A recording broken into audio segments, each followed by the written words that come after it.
Tale will concern a person in an elevator doing a Darwin award, but doing it the slightly less hard way. He appears to be holding a triple-barrel handgun that fires flares. Now, what we see on the front of this, if you're not aware of it, these are 14.5 millimeter bore diameter flare cartridges, quote unquote. What they are is you can buy flares in other countries and also, I think, even in Canada, that are designed to come off of a military-style, U.S. Air Force-style pen gun. Or in Russia, they call it a hunter's signal. And what it does is it fires a flare like a flare gun does, but it's made to look totally unlike a firearm. And then someone makes one of these things. So this looks like a 3D printed version of an older design from like 1910, so I'll be discussing that. But what it appears is that someone either took one of the 1910 designed older flare guns that fired 3 shots, that's a different type, and then modified it with maybe a hacked off barrel or a barrel they built or 3D printed one, or the whole thing's 3D printed. I'm pretty sure it's 3D printed from the appearance of it. But anyway, as he's putting it in his pocket, he sets off at least one cartridge and it goes in his pants. Therefore, removing himself from the gene pool, but not the hard way.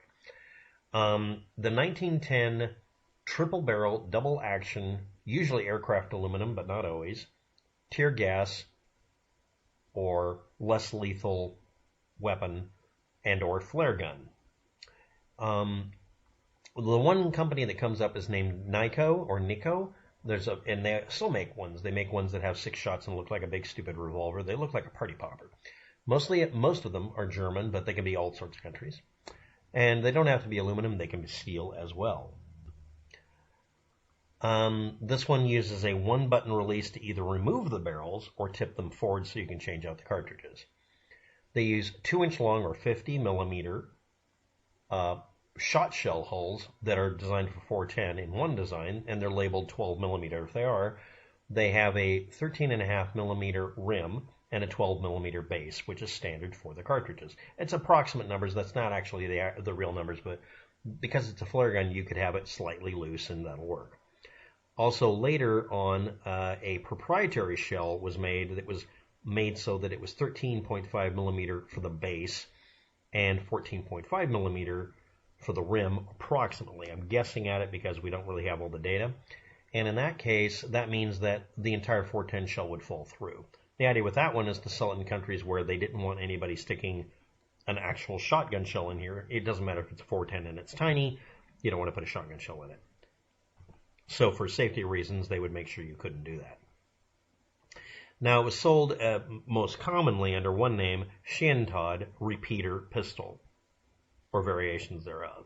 It was under a specific patent number as well for J W Karner Jr., and that was done in 1927, July 26th, I think it is. It could be a different date, but that's the one I could find. And it's also was sold with patent pending in 1910. This is the patent for it that I was referring to. I think I got that correct. Yeah, I did. And the idea in it is very similar to the COP Derringer. You pull the trigger, it's a double action only, and as it's pulled back, it would change the position of which firing pin was hit. Now, if you just have 2 barrels, you can go back and forth, back and forth. If you have to do 3, well, in this case, it had a little metal drum that would rotate around with individual hammer indentions and protrusions to set off each firing pin. So that's how that worked. But the idea with it is you could just point it up in the air and fire to release a flare, or if you were defending yourself by firing mace, it would just fire each time. And this is what I would call this the hero version or the nice version. This is the tip forward barrel version.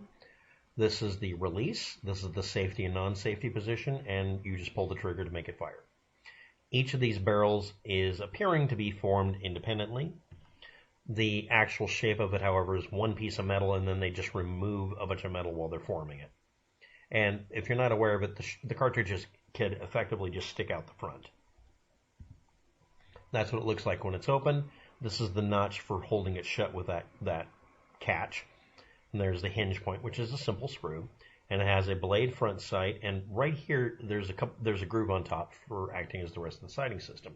And that is the part that allows it to extract, not eject, the cartridges. And this is what it looks like closed from the other side. And again, the appearance of it, this is a nice one.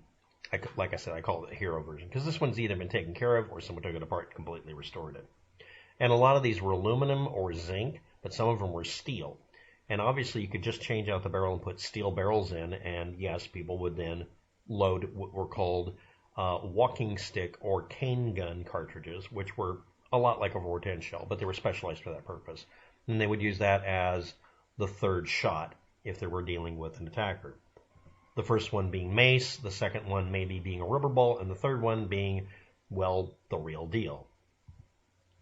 And that's the extractor, and all it does is push the shells out so you can remove them. This is a very nice design, but because it's asymmetrical like that, this would eventually have problems, potentially. And yes, it looks like it's in fantastic condition. And as you can see on the top, there is the little line to act as the rest of the siding. There we see it from the other side. And there's, again, there's the notch that holds it shut. And that's what it looked like in its box that you would buy it in. And those are the cartridges, and there's no way to scale them, but from what I've been able to look up, that is the most common chambering was 410 or a proprietary cartridge that was made to fall through it if you put it in.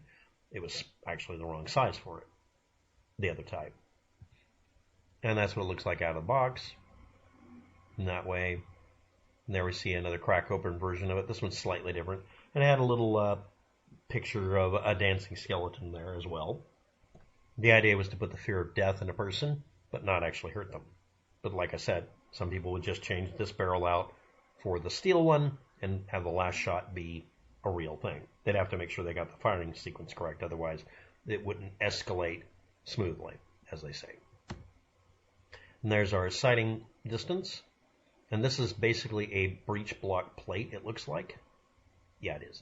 So, and I want to point out, that this one also seems to include the fingertip push in and pull out thing in case the cartridges got stuck. Or that could have been ground in later on by the owner. This is a slightly different version of the other one. And that's what it looked like on the underside. It's a pretty simple, compact piece of equipment. And this is the Van Karner official gas gun for USA version. It's almost the same thing. And this one looks like the type that the entire barrel assembly comes out. And the way you know that is the sighting front post is also on the bottom. It's duplicated. So you can put it in right side up or upside down. The majority of these, however, had one of these spaces filled in looking flat. So it would have very little smooth, it would have a nice tight lockup. And then the top one would be an isolated looking barrel. And these are the cartridges as they were sold, and they would be sold as SCHEINTOD cartridges. As far as I know, that's the correct way of, pronouncing it. And this is the double barrel version, and this is probably either a licensed version or a rip-off version, I can't tell. And in this one, you move this up and down to set off one or the other chamber, and it might have had a center position for being safe, and this is the push button to tilt forward or even possibly remove the barrels entirely to reload them. So yeah, it looks like the guy who Darwined himself, what he has here in his hand, because it lacks a lot of the other components like the bottom part here, this looks like either a 3D printed version that someone made, number one. Number two, someone just took a hacksaw to the whole thing, which would be a horrible thing, and stuck the barrels in and put in maybe conversion pins or whatever. It made it to where that they could put in currently available flare cartridges, which honestly, that's not a terrible thing, I guess, but still, it's kind of a rare item. I'm hoping, really, that this is the 3D printed version and they didn't just chop up a perfectly good old gun. Then again, maybe it was broken and they chopped it up, who knows. But anyway, that gives you an idea of what this person was using at the time. I was more interested in what he was using when he fired it, because nobody included that. And if you find videos about this on YouTube, of them showing it, it'll have most likely my comments underneath it telling you the same information you got here. Thanks for watching. Have a good day. Good luck with that, and bye.